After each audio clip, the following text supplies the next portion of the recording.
یہی وہ تھے کہ جن کو حضرت امام علی مقام نے اجازت دی تھی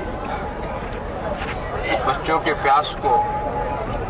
دیکھ کر کے دل میں خیال آیا تھا کہ جا کر کے پانی لے آئے، تو حضرت عباس پانی لینے کے لیے دریا کے کنارے جاتے ہیں۔ اچھا، امام علی مقام نے صرف ان کو پانی لانے کی اجازت دی تھی۔ اطاعت امیر کی اس سے بہتر کوئی مثال نہیں مل سکتی کہ انہوں نے پانی لانے کے سوا کچھ دوسری کوشش نہیں کی، ورنہ وہ علی کے گھرانے کے شیر تھے اور ہاشمی گھرانے کا انہیں چاند کہا جاتا ہے۔ یا قمر بنی ہاشم، یا قمر بنی ہاشم، اے ہاشمی گھرانے کے چاند۔ بہت ہی باعظمت اور حیدری قوت ان کے بازو میں۔ وہ جاتے ہیں پانی لینے کے لیے، دریا تک پہنچ جاتے ہیں، لوگ رکاوٹیں ڈالتے ہیں مگر کوئی رکاوٹ ڈال نہیں سکتا، کسی کی ہمت نہیں پڑتی کہ سامنے آئے۔ جو آتا ہے ہمت نہیں ہوئی، ان میں اتنی بہادری کہ وہاں پر پہنچ گئے، اور پہنچنے کے بعد انہوں نے، ان کے دل میں خیال آیا کہ اب میں دریا کے پاس پہنچ گیا، لاؤ پانی پی لوں۔ پھر خیال آیا کہ نہیں، بچے تو پیاسے ہیں، میں یہاں پانی پیوں یہ میرے لیے مناسب نہیں۔ اور خیر انہوں نے تو یہ سوچا تو سوچا، ان کے اندر ایک انسان کا دل تھا اور وہ بڑے اونچے مقام کے لوگ تھے، مگر ان کا جو گھوڑا وہ بھی تو پیاسا تھا، اس نے بھی سوچا کہ ہمارے امام نے نہیں پیا تو ہم بھی پانی نہیں پئیں۔ اس پیاسے گھوڑے کے اوپر پانی مشکزے میں لے کر یہ چلنے کے بعد لوگوں میں ایک حیرانی پیدا ہو جاتی ہے کہ اگر یہ پانی خیمے تک پہنچ گیا تو پھر یہ قافلہ ہمارے قابو میں نہیں آئے گا۔ یعنی یہ تو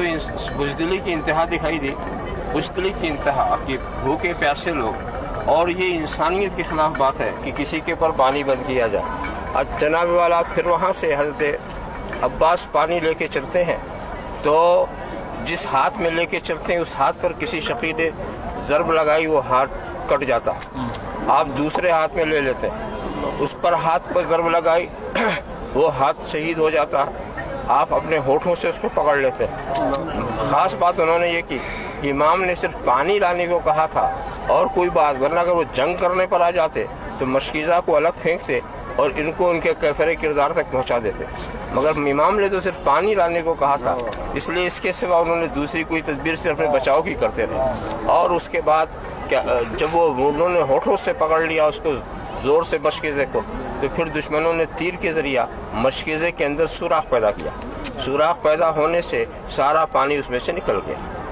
سارا پانی نکل گیا، اور اس کے بعد دونوں ہاتھ تو ختم ہی ہو چکے تھے اور بے بسی کا عالم تھا، ہر طرف سے تیروں کی بوچھار، نیزوں کی مار، اور آپ وہاں سے جب شہید ہو کر گرتے ہیں، یا حسینہ کہہ کر کے، یا خواہ اے میرے بھائی،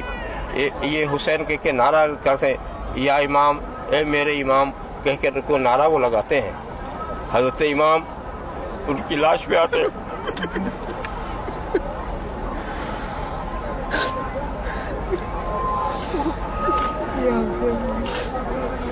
جو غم ان کی شہادت سے حضرت امام کو ہوا وہ کسی کی شہادت سے انہی کی شہادت تھی کہ جس پہ امام نے کہا کہ آج ہماری کمر ٹوٹ گئی۔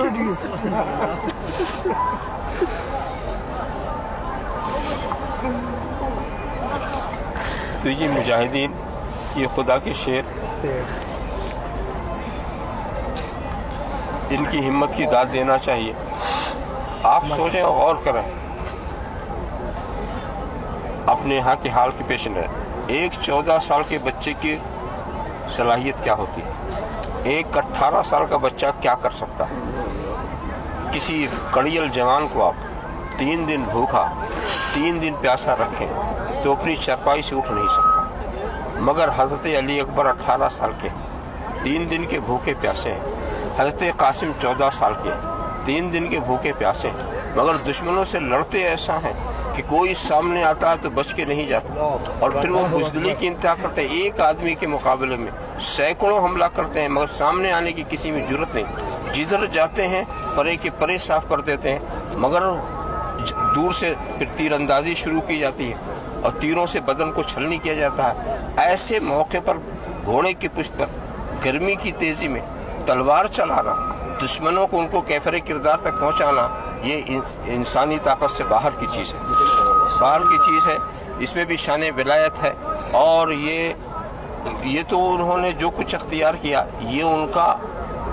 اپنا سمجھ لیجئے، یہ نہیں ہے کہ مجبور تھے، مجبور نہیں تھے، بلکہ وہ مختار کی اولاد تھے، مختار وہ مجبور بالکل نہیں تھے، مگر انہوں نے اپنا اختیار نہیں دکھایا، اپنا اقتدار نہیں دکھایا، اپنی حیثیت تو ضرور سمجھا دی، حیثیت تو انہوں نے ضرور سمجھا دی۔ آپ سوچیں فرات کیا، نہر فرات کیا، دریائے فرات کیا، ان کے بچوں کے بچے، غلاموں کے غلام، ان کے سامنے کیا مقام ہے غریب نواز کا، بچوں کے بچے، غلاموں کے غلام، اور ایک انا ساگر کو انہوں نے ایک لوٹے کے اندر کھینچ دیا۔ اگر امام حسین چاہتے تو پورا دریائے فرات ان کے قدموں سے بہتا، مگر انہوں نے یہ نہیں کیا، انہیں یہ دکھانا تھا اگر یہ سب کر کے حضرت امام حسین اپنے کو بچا لیتے تو حسین تو بچ جاتے، حسینیت نہ بچتی، حسینیت نہ بچتی، تو انہیں اسلام کو بچانا تھا، اپنے کو نہیں بچانا تھا، انہیں حسینیت کو بچانا تھا، اپنے کو نہیں بچانا تھا، اس لیے کہ اس کے لیے قربانی پیش کرنی ہے۔ اب آپ دیکھیں، غور کریں کہ دمشق کے تخت پر بیٹھنے والا یزید، ضمیر کے آج اس کا حشر کیا ہے؟ آج دیکھو وہ تخت کیا ہو گیا، وہ تخت تو تاج اجڑا ہوا آپ دیکھ کر کے آئے ہیں، اور آج اس کے اوپر لعنت برس رہی ہے، اس کی قبر کے اوپر لوگ جا کر پتھر مار رہے ہیں، رمیہ جمار کر رہے ہیں، کیا کیا کر رہے ہیں۔ اور جس حسین کے بچے جن کو میدان کربلا میں بھوکا پیاسا شہید کیا گیا تھا، آج ان کے مینارے آسمانوں سے بات کر رہے ہیں۔ یہ قلعہ، یہ سلطنت، دلوں پر یہ حکومت، اور اس کے بعد یہ کتنی بڑی کامیابی کی بات ہے۔ یزید کی یہ سب سے بڑی ناکامی ہے کہ جو یزیدی خیال کے لوگ ہیں مگر اپنے کو یزیدی کہنا پسند نہیں کرتے، اور حسین کی یہ کتنی بڑی کامیابی ہے کہ ہر کلمہ پڑھنے والا اپنے کو حسینی سمجھتا ہے، ہر کلمہ پڑھنے والا اپنے کو حسینی سمجھتا ہے۔ یہ اتنی بڑی کامیابی، آپ کتنی دور سے یہاں آئے، کیوں آئے، کون سی طاقت کھینچ رہی ہے، کیوں آئے؟ آپ سمجھتے ہیں کہ یہاں کچھ ہمیں ملتا ہے، یہاں ہمیں ملتا ہے، اور اس لیے ہم آئے۔ تو یہ بہت بڑا آستانہ، بہت بڑا دربار، رب تبارک و تعالیٰ کا شکر ہے کہ اس نے ہمیں یہاں تک پہنچایا۔ لقمہ اولیاء کرنا مرتجا با فضل پنجتن، سیدھے آپ کی طرف دیکھ لیجئے، وہ جو حضرت نے بتایا تھا کہ آپ جب مشکیزہ لے کے آ رہے تھے تو وہ جو آپ کے ہاتھوں کو